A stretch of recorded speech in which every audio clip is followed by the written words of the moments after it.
Happy New Year! Do you have a fantasy of being organized? Do you see these cute journaling pages made on Pinterest or TikTok with intricate aesthetics, but wish they were more user-friendly and less time-consuming? Well, congrats! I do too. No, seriously. Bullet journaling blew up within recent years, and naturally, the art community ate it up. And I did too. I started in 2019 with this notebook here. It's a leatherette journal by ArtFan with a bulleted grid system and a pocket in the back that I stuffed receipts into, thinking I would keep better track of my finances. I tried to go the overly artsy route and fell off of it in about 2 months, never to pick it up again, and I'll show you that in a minute. Then, before 2020 started, I picked up this bullet journal at Walmart on a whim. Its pages were much thinner, and everything bled through, but I stopped trying to be too artsy with it. Yeah, I missed May through July, but otherwise I kept it up with a fair amount of success, and I'll go through this one briefly too. Now this guy. I've bought this one for 2021, and I've started planning for that year, hopefully striking a balance between artsy and practical while also giving myself plenty of time and room to experiment. I'll show you what I've got so far for this one too, but first, what is bullet journaling? It is essentially making your own planner. So if your question is, why not just use a pre-made planner? Then I think you're in the wrong place. A bullet journal is not only a planner, it's also an outlet for expression. You can track more unique things on their own pages that a pre-made planner wouldn't have. You can make spaces to track habits you want to ingrain, like your water intake, your workouts, the books you want to read, even your period if you're a person who, unfortunately, has to suffer through those. I'm there with you. It helps to give the illusion of organization and having your life together, and sometimes that illusion is just enough to help you feel better about your situation and help you feel more in control. It's also a way to meditate and reflect. That's right. For people who have thoughts that ruminate or can't get their brain to shut up long enough to do traditional silent, stillness-oriented meditation, yeah, that doesn't work for everyone. Bullet journaling allows people to focus on themselves and meditate without pressure to be completely still, because that's hard for a lot of people, yours truly included. And a bullet journal is something only you can see, so you don't need to create for anyone else. Of course, what I'm doing and what countless other social media pages have done is sort of the antithesis to the purpose that bullet journaling should serve, but I'm simply showing what I'm making in order to inspire. I mean, that's what all the other pages are doing, but I'm trying to inspire you because a lot of my pages aren't artsy or aesthetically pleasing. I do want to do some artsy stuff, but I also want this to serve a purpose, and I want to show you all to help inspire you if it's something you've been thinking about doing for a while, but was scared because, the art stuff is kind of intimidating. And I'm going to start by saying that you do not need expensive supplies. I know artists will say this a lot for, art supplies, but bullet journaling is a little different. You do not need a bullet grid bound journal, for instance. You can use a plain paper notebook that you pick up off the dollar store, or a binder. You can use a bunch of printer paper and keep it in a stack on your desk. It doesn't need to look nice, and that's what I want to stress. And the more pressure you put on yourself to make it look nice, the more likely you're gonna want to stop trying. You can even use a regular pre-made planner and scribble out what you don't like and add in your own stuff. You don't need a bunch of different pens either. One will do. A highlighter might be nice, but you don't have to use one if you don't want to. On the other hand, if you want to use a billion colors, go for it. Do it however you like. That being said, in order to do bullet journaling, you need to know what the basic parts of one are and how they work together. There are countless YouTube videos and journaling sites that can introduce and explain these concepts better than me, so just give it a quick search if you want.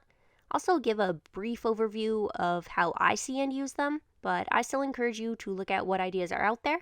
I do all the time, and I'll link a couple resources down below to help get you started. Now, the original form of bullet journaling was meant for quick note-taking and planning in a more free-form way than pre-made planners can offer. You usually start by making a key so that the symbols you use throughout can be uniform and you're not left guessing what a note you jotted down meant. Then you would set aside the first few pages for an index or table of contents that you add to as you go. This is how it looked like in my very first journal. I used checkboxes to indicate tasks, bullets for events, arrows to indicate a task or event has moved, and other little symbols to indicate specific things like deadlines or birthdays. I also took different colored pens I owned and assigned them a subject or area. You don't have to do this, but I like to separate things so it's easier to track certain goals.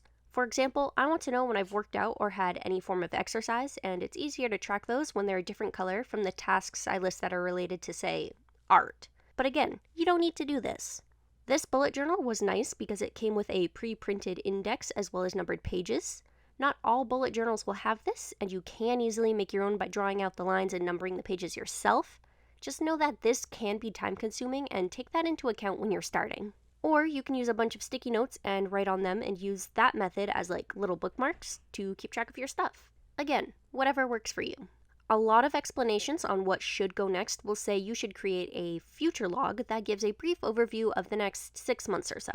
Sort of like that year at a glance that has all the months squished on a page. I chose to do both after creating a cover page, which again is not necessary. This future log is where I personally list out stuff like medical appointments or events that I know are happening a few months out from now. And the reason they're put here is so that when I get around to creating that month's spread, I can easily transfer the information. Because I can guarantee I don't remember when that dentist appointment is by the time that month comes around anyway. For a super simple journal, the next page would be the first month that you start, where you list out all the days and tasks you want to finish in that month, and you would list this and the page number back in your index. Then the next spread would be your weekly, where you list out all the days and set up your daily tasks, events, or notes from there. Then some other pages would include things called collections, where you would keep track of various things like expenses, receipts, recipes if you cook, cards, shopping lists, book lists, etc. A lot of bullet points and a lot of quick notes. Hence why it was called the bullet journal. Of course, artists took it upon themselves to make it a more creative process. I'm going to show you what I added to this and how I did, and you can decide what to use for yourself. And again, I go to Pinterest or Google for a lot of ideas that I tailor to fit how I think it would work best for me, and I encourage you to do the same. There are a lot of lists out there of things to include in your bullet journal, and those can be a great place to start, but they can also be overwhelming. Since I find it easier to have visual examples, I thought I would provide some in case that helps at all. So the way I organize my bullet journals is that I keep a lot of themed collections at the front before getting to the monthly spreads. So things to track that can span multiple months that would be harder to see patterns in, just a single month. And this can include things like menstruation cycles, weight and body measurements, financial goals, common monthly expenses like school loans, rent, car payments, subscriptions, tracking savings, books and movies to consume throughout the year, and one of my favorites, a self-care page. I'm not going to show what I've written because some of this stuff is super personal, but I will say it's good to include things like signs of burnout, ways to relieve stress in different situations, like when you're alone, at home, or in public, people you can depend on, places you can go, and some positive affirmations. I adapt and change a lot of these pages in my later journals, so none of these are really set in stone. Then I gave each month a cover page so that I could easily separate my journaling into labeled sections. And as you can see, I was ambitious in thinking every color page would be really artsy. Spoiler, this was the only month I did in this year that got a cover page, let alone art. But I still really like it and think it looks nice. The way I set up my months is generally the same.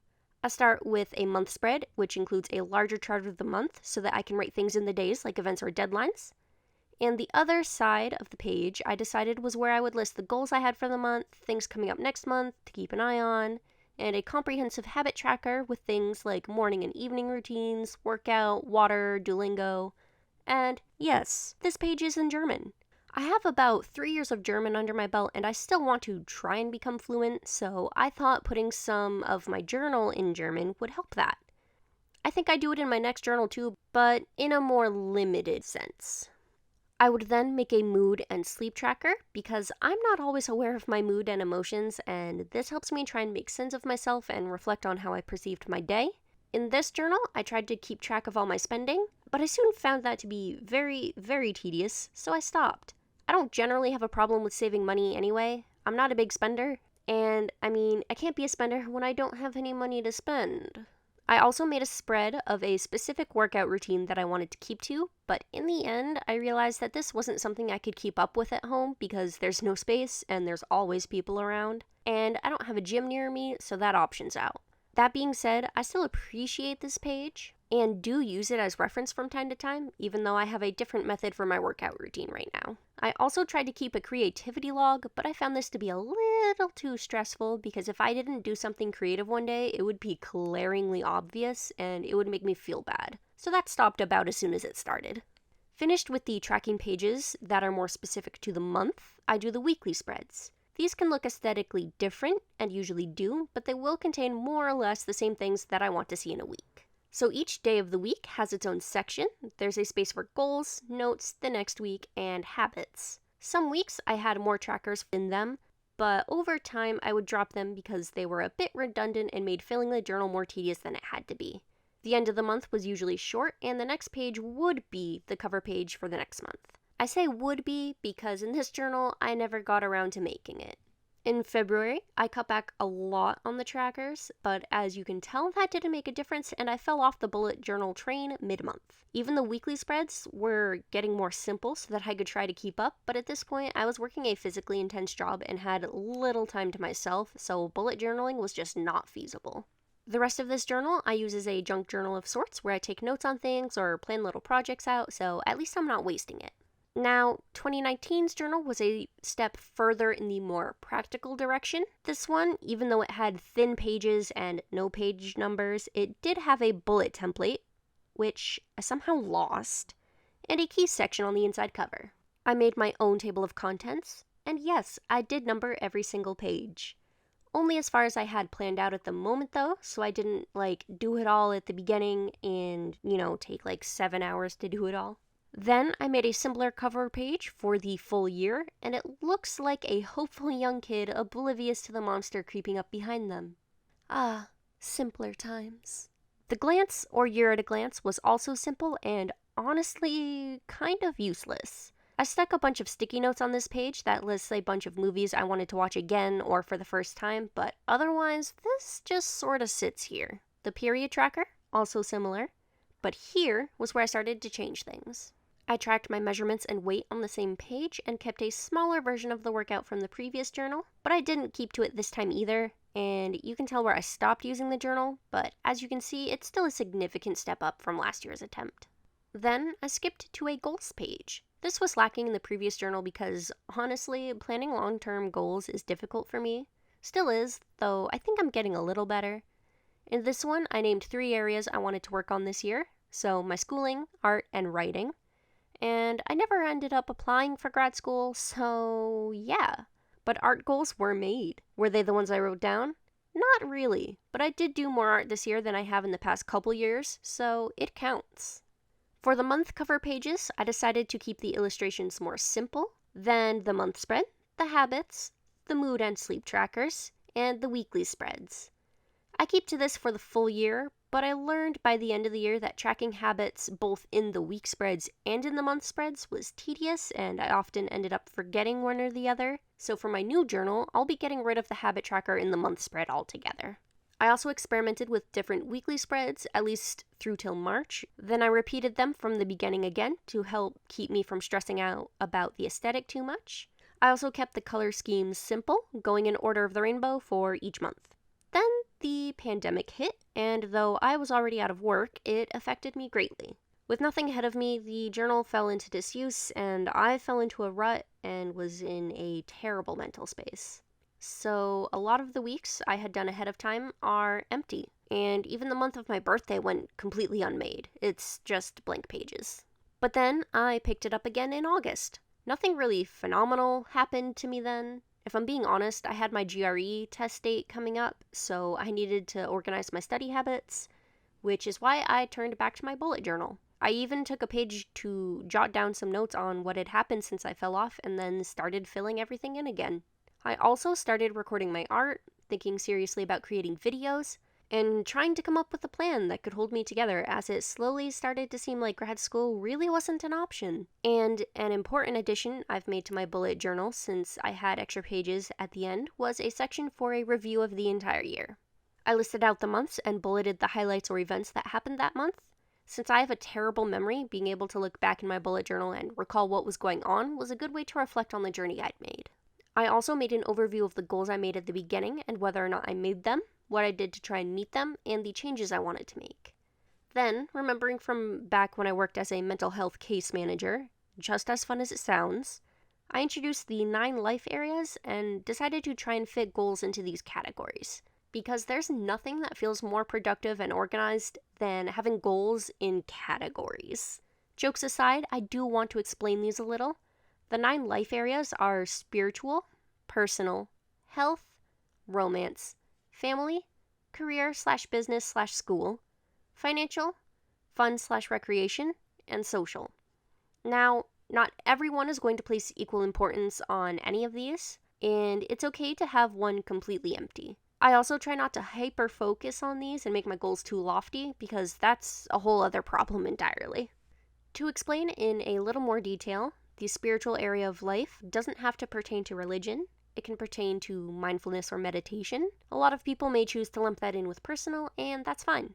Personal includes things that you want to do to grow as a person, so maybe any courses you want to do for yourself that aren't towards any sort of career, or books you want to read, can go here. Health is a big one for me because I've neglected my health for years, both physical and mental. I struggle a lot in this area, so I'm going to have more goals here probably than anywhere else. Romance, I'm going to be honest, I don't consider any goals I have as aligning with romance, so I'm probably going to leave it blank. Family can pertain to your literal family, but I personally choose to have it also include my pets and my closest friends that I consider family. Goals here can be as simple as keeping in touch or have more board game nights, but I love board games, so that's why I have it. Career/business is probably the most clear-cut and easy to explain, so I'm not going to do that. Financial can be closely tied to career or business, but I try to make the financial area strictly about money, so a goal of saving up a specific amount, or a certain big purchase you want to make, or paying off school loans, things like that. And these last two, fun/recreation and social, can be lumped together. They don't have to be, but they can. For me, fun and recreation includes my art or the various sports or hobbies that I enjoy participating in, or board games. However, I like to spend my free time for that good serotonin and dopamine. Social is more akin to connections with friends and the community. 2020 essentially destroyed this area, though there are ways to still include this. For instance, I play D&D with friends over Discord right now, so I'd like to keep that going consistently. I also want to keep up with friends that I no longer get to see in person, so I'd put that here.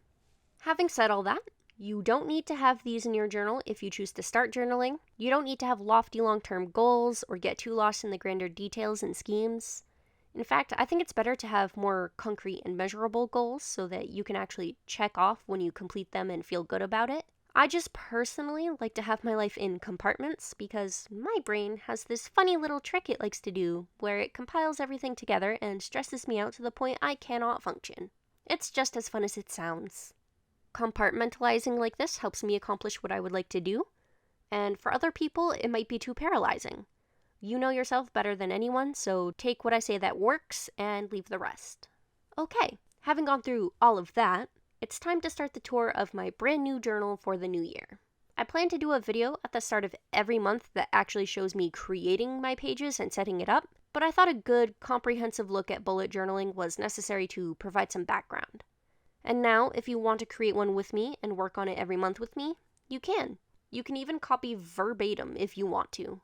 It does not bother me.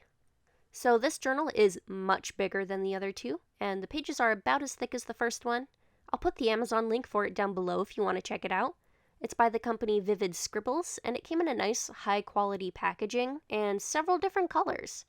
I chose orange, although there was a teal, and I could have gotten that to match the previous two journals, but I really like orange, and I'm happy with it. It has a pen grip on the side, 3 ribbons to keep your place, and a pre-printed key, index, and pen test pages, so you can see whether or not your supplies will bleed through the pages, which I think is a great idea. These pages are also numbered, but the numbers are really small and faint, so I'm probably going to write over them to make it more visible. Other than that, I don't really have any complaints. This is my cover page and year at a glance all in one spread, and yes, this one is in German. I think this might be the only page that is, though. I used some thin washi tape and my watercolor brush pens to make the illustration on the right, which was how I learned that this paper, while thick, doesn't exactly hold watercolor that well. I used very little water, but there's still a fair amount of bleed through on the other page, which is my bad. I only swatched the brush pens without water on the test page, so that's on me. For my future log, I took wide post-it notes and staggered them, splitting them down the middle so that I could have all 12 months without having to replace them every month to make sure they remained a future log. That was mostly an afterthought, since there's usually not much information to be put on these to start with, and I don't want too much empty space. This page is where things start to change. Instead of just listing a bunch of random collections in random order, I decided to structure them with goals I want to pursue this coming year in each of the areas that I discussed earlier. So the next few pages will have collections and chakras corresponding to each area in this order. And again, I stress, you do not need to do all of this. I like to, but you don't have to. I'm only going to show a few of them since some of them already have some sensitive information written. But here is a self-care page that I organized by daily, weekly, and monthly activities I can use to take care of myself. A period tracker like before. My health and fitness tracker has changed again in that I listed out the apps I use so that I have a reference point. And there are sticky notes because I've already changed and added some. They're all Leap Fitness apps because I found they work the best for me, though FitOn is also great for a little bit of everything. And they're all free. Here I have a career planning page and a social media page. I like being able to have a schedule for posting to YouTube and other socials so that I don't worry about them more than I have to. I try to limit my time on social media, so I thought this would help. As for the career page, this was made before I decided that I didn't want to go to graduate school after all, so I need to come up with something else here. But since I'm filming this before 2021 technically starts, I still have some time left to fill this out. Here is an unfinished page that I'm working on. I have writing projects that I want to work on more steadily, and I have several checklists and visuals that are helpful for novel creation. I just haven't been able to format it to my bullet journal yet. So this is still a work in progress, like my writing. And here, 23 pages in, starts the first month. I didn't have a design idea that spanned a full spread, so I recreated one that I saw off of Pinterest, added some washi tape, and then added a quote of my own on the empty page, saying that I sincerely hope that the new year is better than 2020 was. I don't have high hopes. And this is the month spread. I've simplified it by taking out the habit tracker and added a couple doodles instead. I made room for goals, notes, highlights, and a space for stuff happening in February. I have one combined graph to track my sleep, water, and mood, and the other page I made to look like YouTube's main page. I'm going to be drawing in the videos that I've created that month, and the title, and whatever else I think necessary to remember. It's less of a tracker and more of something to remind me of the work and effort that I am making, but I still think it's nice. And here are the week spreads that I've done for the month. They're already done because I forgot that the plan was to film me making the pages, but that's how the next bullet journal videos will go instead. So when February comes around, there will be a video of me making all the pages for that month, coloring, adding decorative stuff, etc.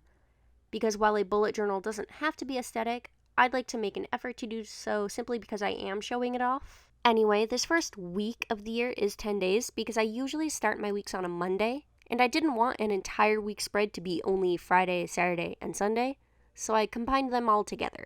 It's a fairly simple layout with some doodles so that I don't get overwhelmed at the start of the year. Now, I'm not a huge fan of this layout. I think it's kind of ugly, but I was playing around with using new fine liners and wanted to test out some things, like an extra little water tracker and a workout section. I probably could have done without all the extra washi tape, maybe just the one at the top, but oh well. I'll deal with it. It's meant for function, and I like galaxies. This one, on the other hand, I like a lot. I love the washi tape design, and I had some nice colors in the fine liner pack that I got, and it complemented the design. There's no workout tracker again, but I figure there is enough room in the day boxes that I didn't need a separate tracker, hopefully. Then this week is pretty simple in terms of layout, just boxes and titles. But if I'm being honest, the main difference here is that I separated my days between personal and my YouTube/content. It's something I want to try out to see if it helps at all and if it's something I want to include in my layouts from now on. I'm betting now that I probably won't, but who knows. And that's the end of the month. As you can see, I've started planning out the coming months. I think I have out through May planned right now. I haven't done any of the inking or coloring because that's what the video is going to be about, but I at least have them planned so that the video isn't all me twiddling my thumbs trying to come up with ideas. So yeah, that's my bullet journal so far. I'm excited to keep working on it and get better at making spreads and pages and such, and I'm hoping it'll continue to help me keep myself on track. Let me know what you thought in the comments and like the video if you enjoyed it. I'll be doing other bullet journal videos, like I said, as well as my usual art content, so subscribe if you want to see more stuff like this. That's it for today. Thank you for watching, and I hope to see you all in the next one. Bye bye.